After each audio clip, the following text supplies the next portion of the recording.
Bonjour à tous, Juliette Guéraud, architecte des conférences. J'espère que je vous retrouve dans une bonne forme aujourd'hui, malgré les conditions de ce climat actuel. Mais on essaye de garder le courage et la patate. Alors, si vous n'êtes pas encore abonné, pensez à aller cliquer sur le petit bouton juste ici et activer la cloche pour profiter gratuitement de conseils, d'astuces et de techniques pour réussir vos prises de parole en public. C'est bon, vous avez cliqué? Ok, donc maintenant, on va pouvoir commencer cette vidéo. Aujourd'hui, je voulais vous faire cette petite vidéo sur pourquoi faut-il analyser son audience. C'est bien beau de dire qu'il faut le faire, mais pourquoi? Si vous devez faire une présentation dans n'importe quel domaine qui soit, vous allez être amené à informer, persuader ou motiver des personnes. Si vous ne faites pas ce travail d'analyse au préalable de votre audience, à l'arrivée, vous n'allez informer, persuader ou motiver absolument personne. Il faut que votre discours soit adapté à l'audience. Si vous avez des personnes extérieures à votre domaine d'expertise et que vous commencez votre présentation, par exemple, je ne vais pas vous parler d'X parce que ça, vous connaissez déjà, nous, on va s'intéresser à rentrer un petit peu plus dans le vif du sujet. Et là, l'audience, elle fait... Donc, votre audience va complètement décrocher parce que si elle n'a pas cette information de départ et que vous lui parlez de cette information plus en détail, ils vont rien comprendre et ils ne vont pas pouvoir suivre votre présentation. Donc ils vont décrocher, ils vont faire autre chose et ils vont repartir avec aucune information et donc votre présentation n'aura servi à rien. Ou alors, prenons un autre exemple. Prenons, vous êtes par exemple un informaticien.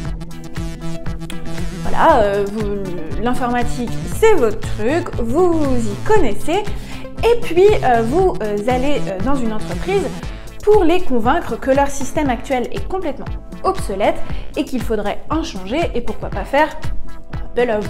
Sauf que si durant cette présentation devant les personnes de cette entreprise, vous n'utilisez que du jargon informatique, les personnes en face dans votre audience vont encore une fois faire et ne vont absolument rien comprendre.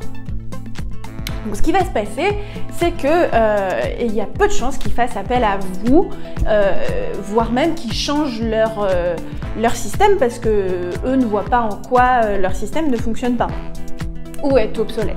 Et en fait, c'est là que certaines personnes viennent se tromper, j'ai envie de dire. Parce que peut-être que cet informaticien se dit « Je vais utiliser du jargon informatique en face de ces personnes, comme ça, je vais leur prouver, leur montrer que je suis bon dans mon domaine. Je suis un expert dans mon domaine, je maîtrise le langage, donc je suis crédible, ils peuvent faire appel à moi. » Sauf que dans cette équation, vous oubliez une donnée essentielle. C'est que nous, les humains, ce qu'on aime, c'est pouvoir s'identifier à la personne qu'on a en face. C'est être écouté, être compris. Et que lorsqu'on se retrouve en face d'une personne qui nous balance plein de jargon technique que l'on ne maîtrise pas, surtout dans un système de rapport de présentation comme ça, et nous, qu'est-ce qu'on se dit? D'accord. Donc en fait, il nous prend de haut, super. Ça va les chevilles? Et puis en plus, cette personne n'a fait aucun effort pour se mettre à notre niveau de compréhension. Donc moi, c'est bon, j'ai pas envie de faire appel à cette personne-là, qu'elle retourne aller prendre les gens de haut ailleurs. Donc même si ça partait d'un bon sentiment de vouloir parler avec un jargon technique pour leur montrer votre crédibilité, mais en fait, c'était pas du tout la bonne technique. C'est pourquoi il est essentiel de savoir en amont qui va être dans votre audience et à qui, du coup, vous allez vous adresser. C'est pour ça qu'il faut venir analyser son audience. Dans une autre vidéo, vous découvrirez comment analyser son audience. Il y a plusieurs techniques, mais en tout cas, au moins aujourd'hui, vous savez pourquoi il est essentiel de le faire. Ce n'est vraiment pas une étape à négliger. Il y a d'ailleurs quelque chose que vous devez savoir sur les audiences.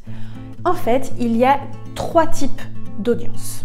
Il y a les personnes faciles, les personnes raisonnables et les têtues. Et du coup, dans la liste, il y en a qui sont un peu plus difficiles à convaincre que les autres. Devinez lesquels?